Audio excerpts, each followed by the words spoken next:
নেতার পরিবর্তন হতেই পারে, কিন্তু নীতির পরিবর্তন হোক। আমরা এক স্বৈরাচারীকে বিদায় করেছি, আরেক পক্ষ স্বৈরাচারী হওয়ার উগ্র হয়ে উঠতেছে। বুঝে ওঠার আগেই আমার ডান পাশ হয়ে এই ডান চোখটা বের হয়ে যায়। আমি গত 4 আগস্ট 2024 সালে জুলাই বিপ্লব আন্দোলনে আহত হই। আমাদের কাছে কিছুই নাই, শূন্য হাতে। তারপরও পথের মধ্যে ইটা, লাঠি এগুলো নিয়ে প্রতিরোধ আমরা গড়ে তুললাম।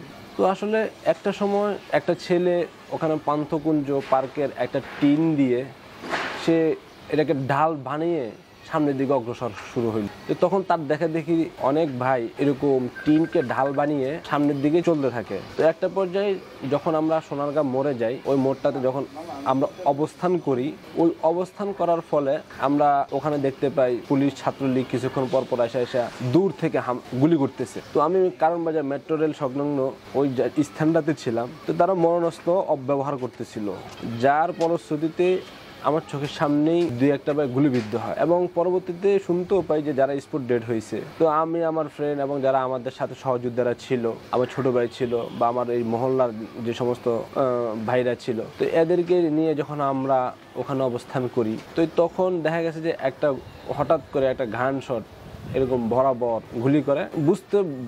বুঝে ওঠার আগেই আমার ডান পাশ হয়ে এই ডান চোখটা বের হয়ে যায়, আর এই ডান চোখের এই নিচটা ভেঙে যায়। তো সাথে সাথে আমি মাটিতে লুটিয়ে পড়ি। তো সহযোদ্ধা ভাই, রাকিব ভাই ছিল, ইমরান ভাই ছিল, তারা দ্রুত আমাকে এখান থেকে উঠাইয়া রিক্সা নিয়ে পিছের দিকে চলতে থাকে। ওই অ্যাক্সিডেন্ট হওয়ার পর থেকে আসলে আমার একটা চাকরি করতাম, পাশাপাশি পড়াশোনা করতাম। তো আসলে পড়াশোনাও বন্ধ হয়ে যায়, ওই চাকরিটাও বন্ধ হয়ে যায়, আর্থিকভাবে প্রচুর ক্ষতিগ্রস্তের ভিত্তি পড়ে যায়। আমাদের বাসা ভাড়া 15 থেকে 20 হাজার টাকার মতো চলে যায়। তো আসলে ওই টাকাগুলা ব্যবস্থা করা আমাদের পক্ষে হিমশিম হয়ে যায়। আসলে চিকিৎসা বাবদ অনেক টাকা খরচ হয়েছে, যাওয়া আসা খাওয়া।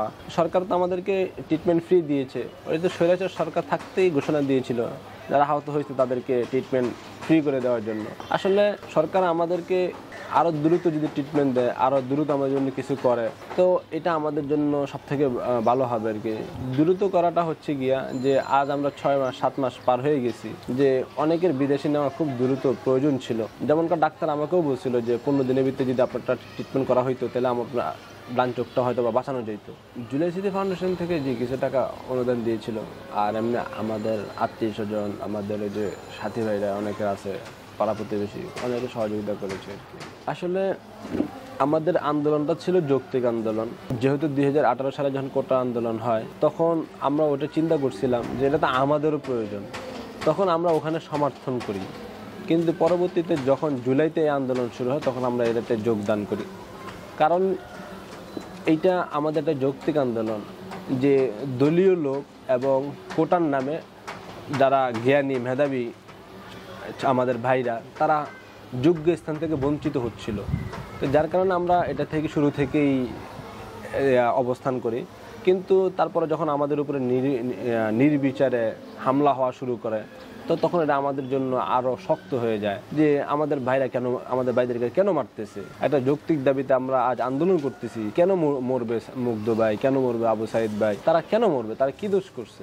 সবচেয়ে কথা হচ্ছে গিয়া আসলে আমরা চাই হচ্ছে গিয়া নেতার পরিবর্তন হতেই পারে, কিন্তু নীতির পরিবর্তন হোক। নীতি যদি পরিবর্তন হয়, পদ্ধতি যদি পরিবর্তন হয়, তাহলে যেই রাষ্ট্রের ক্ষমতায় আসুক, সেই দেশটাকে নিজের মনে করে আগায় নেবে। সরকার আরও যদি লং টাইম থাকে, এটা আমাদের জন্যই ভালো, আমাদের দেশের জন্য ভালো।